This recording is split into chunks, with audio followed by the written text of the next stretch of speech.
Olá, galera, nota 10. Tudo bem com vocês? Hoje nós vamos dar continuidade ao estudo da bioquímica celular, o estudo do componente das substâncias que formam os seres vivos. E o tema da aula hoje é sobre vitaminas. Primeiramente, uma curiosidade, como esse termo vitamina surgiu. O termo vitamina foi criado quando se descobriu que pequenas quantidades de uma substância chamada de tiamina, pertencente ao grupo das aminas, conseguia evitar uma doença chamada de beriberi. Por isso, essa substância foi chamada de vitamina, que significa amina vital. Composta de carbono, hidrogênio e oxigênio, as vitaminas possuem uma estrutura variada, ou seja, nem toda vitamina é do grupo da amina ou do grupo das aminas. Perfeito, gente? Apesar desse nome vitamina ser usado hoje designando todas essas substâncias, nem todas as vitaminas são aminas, tá? Por isso que aqui está falando que elas têm estrutura variada.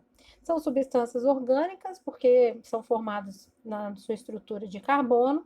Elas são necessárias sempre em pequenas quantidades, mas mesmo sendo necessárias em pequenas quantidades, o nosso organismo ele não consegue produzir vitamina. Então, a gente tem que adquirir essas substâncias, mesmo que em pequenas quantidades, através da alimentação. De acordo com a sua solubilidade, as vitaminas são divididas em dois grandes grupos, as lipossolúveis e as hidrossolúveis.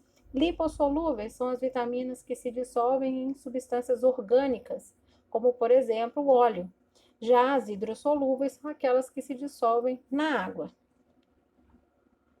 Os cientistas descobriram que muitas vitaminas atuam como cofatores em reações enzimáticas. Ou seja, muitas das vitaminas, elas atuam ativando as enzimas, que a gente já viu em outras aulas, são proteínas que aumentam a velocidade das reações químicas. Então, as enzimas, para realizarem, né, o aumento da velocidade das reações químicas, têm que ser ativadas por vitaminas. Assim, a ausência de determinadas vitaminas não se forma a enzima ativa correspondente, o que altera todo o metabolismo celular. Aqui, nesse slide, a gente vê então os exemplos de vitaminas que são solúveis em substâncias orgânicas, chamadas de lipossolúveis, que são 4 as vitaminas, A, D, E e K. A gente até brinca que a gente chama de queda, né? Para a gente decorar aí as 4 vitaminas lipossolúveis, é a queda. K, E, D e A, queda. Aqui, entre parênteses, gente, está o nome químico de algumas vitaminas. Eles podem aparecer em algum exercício, até mesmo em bulas de remédios, né, de suplementos alimentares, mas não é tão comum, tá? A vitamina A é chamada de retinol, a vitamina D de calciferol, a vitamina E de tocoferol e a vitamina K de filoquinona. Mas o nome mais utilizado realmente são somente com as iniciais A, D, E e K, ou para vocês lembrarem e para decorar, queda. Já as hidrossolúveis, gente, que são as vitaminas solúveis em água, são todas as vitaminas do complexo B, que existe uma grande quantidade de vitaminas do complexo B, e a vitamina C, que é o ácido ascórbico, uma das vitaminas, se não a mais famosa de todas as vitaminas. Entre o complexo B, as mais conhecidas são a B1, que é a tiamina, a B2, que é a riboflavina, a B3, que é a niacina, a B6, que é a pirodoxina, a B12, que é a cianocobalamina, a B9, que é o ácido fólico, a B8, que é a biotina, e a B5, que é chamado de ácido pantotênico. Aqui nesse slide, vocês percebam que as vitaminas são necessárias em pouquíssimas quantidades diariamente, só que elas têm que ser diárias, né? Essa ingestão diária de vitamina. Só para vocês terem uma ideia, a vitamina C, deixa eu voltar aqui no slide, a vitamina C, ó, a gente necessita apenas de 60 miligramas por dia. Então, se você compra aquela vitamina C efervescente, e curiosidade, né, gente? Você não tem vitamina A efervescente. Você não vai numa farmácia, por exemplo, e encontra uma vitamina A efervescente. Por que não? Porque a vitamina A é lipossolúvel. Você não pode colocar ela para dissolver na água, ela não vai se dissolver na água. Já a vitamina C, sim, é hidrossolúvel, então você tem até essas cápsulas efervescentes, certinho, gente? Né, as pastilhas efervescentes de vitamina C. E aquelas pastilhas efervescentes normalmente 1 grama, vende até de 2 gramas, né, nas farmácias. Mas olha só a quantidade diária que a gente necessita de vitamina C. Não é nem chega a 1 grama, 60 miligramas. Então, as vitaminas são necessárias em pequenas quantidades. Em relação às vitaminas lipossolúveis, agora a gente vai falar um pouquinho mais sobre elas. Elas não possuem um valor energético, então não são fonte de energia, diferente, por exemplo, de carboidratos, lipídios, né, que são fontes energéticas. As vitaminas, elas têm função reguladora, são atuando como cofatores enzimáticos, como a gente iniciou a aula falando. Elas não possuem valor energético, o organismo não as sintetiza e, quando o faz, é de maneira insuficiente. Elas são absorvidas no trato intestinal junto com as gorduras.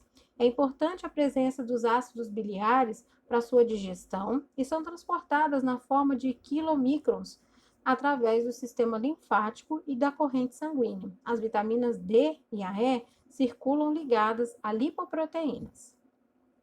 O armazenamento dessas vitaminas se dá de forma diferente. Por exemplo, a vitamina A ela é armazenada no fígado, já a D e a E no tecido adiposo e muscular, enquanto a vitamina K não é armazenada por não ter essa capacidade. Megadoses de vitaminas lipossolúveis são tóxicas ao organismo e são eliminadas pelas fezes, na maioria das vezes, e também pela urina em menor quantidade. Já as hidrossolúveis, que são solúveis em água, a gente já comentou aqui, a gente já deu exemplo de todas elas estão em um grande número, são todas as vitaminas do complexo B e a vitamina C. As vitaminas do complexo B são encontradas nos mesmos alimentos, razão pela qual, durante muito tempo, se pensou que fosse somente uma vitamina. A deficiência de ingestão de uma das vitaminas do complexo B pode alterar a utilização das demais. As fontes naturais de vitaminas, a principal fonte, obviamente, é através dos alimentos, mas elas podem ser encontradas em farmácia, na forma de purificadas e prescritas pelos médicos para eliminar certas deficiências vitamínicas. Certas vitaminas são facilmente destruídas pelo calor ou exposição ao oxigênio. Para preservar o valor vitamínico dos alimentos, deve-se consumi-los crus ou cozidos por pouco tempo, na menor quantidade de água possível. E aqui, nesse slide, um resumo do papel das principais vitaminas no corpo. E aí, vamos lá, começar aqui as principais fontes, deficiências e o principal uso no corpo. A vitamina B1, ela auxilia na oxidação dos carboidratos, estimula o apetite, mantém o tônus muscular e o bom funcionamento do sistema nervoso. A ingestão dessa vitamina evita uma doença chamada de beriberi. Os sintomas da beriberi são perda de apetite, fadiga muscular, nervosismo. E essa beriberi também, gente, está relacionada com uma inflamação nos nervos. As principais fontes dessa vitamina estão nos cereais, mas também ela é encontrada no feijão, fígado, carne de porco, fermento, vegetais folhosos.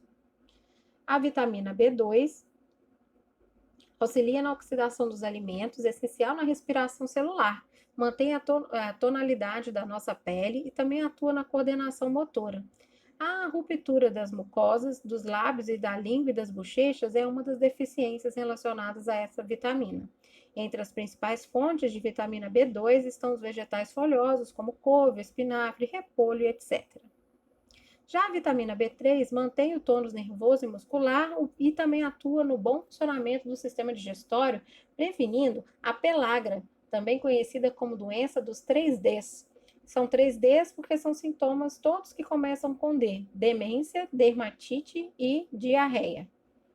Então, esses são os principais sintomas relacionados à vitamina B3, que também pode ser chamada de PP, apesar de ser vitamina do complexo B. Entre as principais fontes dessa vitamina se destaca o levedo de cerveja, carnes magras e etc. Já a vitamina B5 é o componente da coenzima A, que é participante dos processos energéticos celulares. A deficiência dessa vitamina provoca anemia, fadiga e dormência nos membros, e entre as fontes pode-se citar a carne, leite e todos os derivados. Já a vitamina B6 auxilia na oxidação dos alimentos, mantém a pele saudável. Entre os sintomas de deficiência ou avitaminose estão as doenças da pele, distúrbios nervosos, inércia e extrema apatia. Entre as fontes de vitamina B6 estão o levedo de cerveja, cereais e integrais. Já a vitamina B8 atua como coenzima em processos energéticos celulares na síntese de ácidos graxos e também das bases nitrogenadas púricas. Entre os sintomas de deficiência estão uma inflamação na pele e distúrbios neuromusculares. A principal fonte dessa vitamina é carne, legumes, verduras, e elas são produzidas por bactérias da nossa flora intestinal, que atualmente essas bactérias fazem parte, então, da nossa microbiota intestinal.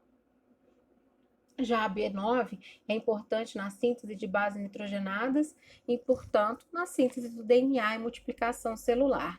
Anemia, esterilidade, dificuldades de gravidez, má formação até no feto são alguns dos sintomas de sua deficiência. Entre as fontes de vitamina B9 estão os vegetais verdes, frutas, cereais integrais. A B12 é essencial para a maturação das hemácias ou glóbulos vermelhos e também para a síntese de nucleotídeos. A deficiência dessa vitamina provoca anemia, chamada de anemia perniciosa, e também distúrbios nervosos. As principais fontes são leite e derivados, além da carne e dos ovos. Já a vitamina C, o ácido ascórbico, a vitamina mais conhecida, ela mantém a integridade dos vasos sanguíneos e a saúde dos dentes, prevenindo, então, assim, o escorbuto. A sua deficiência provoca fadiga, insônia, nervosismo e sangramento nas gengivas, e entre outros sintomas. Entre as fontes de vitamina C estão as frutas cítricas, como limão, lima, laranja, acerola, tomate, goiaba e etc. Já a vitamina A é necessária para o crescimento normal e para o bom funcionamento dos olhos, principalmente. Seus sintomas de sua deficiência ou avitaminose é a cegueira noturna ou xeroftalmia. Entre as fontes estão vegetais sempre de cores amareladas, alaranjadas ou avermelhadas, como cenoura, abóbora, batata doce, milho, pêssego e etc. Já a vitamina D atua no metabolismo do cálcio e do fósforo, principalmente. Ela previne doenças relacionadas, então, à absorção de cálcio, como raquitismo. Os problemas todos relacionados à falta de vitamina D são problemas nos dentes, ossos fracos, contribui para sintomas como artrite e, obviamente, o raquitismo. As principais fontes são o óleo de fígado de bacalhau, gema de ovo, porém, a vitamina D, ela só é ativada através dos raios ultravioletas do sol. Então, não adianta você tomar 1 litro de óleo de fígado de bacalhau se você não tomar sol para ativar essa vitamina. Já a vitamina E promove a fertilidade, previne, por exemplo, abortos e entre outros problemas. O seu sintoma principal é esterilidade masculina e até mesmo abortos. Principais fontes dessa vitamina são óleo de germe de trigo, carnes magras, laticínios e etc. A vitamina K atua no processo de coagulação do sangue, prevenindo hemorragias, por isso a sua deficiência são hemorragias frequentes. Entre as fontes de vitamina K estão o alho, vegetais verdes, tomate, castanha. Aqui, gente, esse slide falando, então, alguns tipos de alimentos que atuam na proteção, os alimentos que são energéticos, os alimentos que são construtores. Exemplos, então, de alimentos que vão ajudar o bom funcionamento do nosso corpo. É isso, essa foi a bibliografia utilizada na elaboração dessa aula sobre vitaminas. Um beijo para vocês e até a próxima!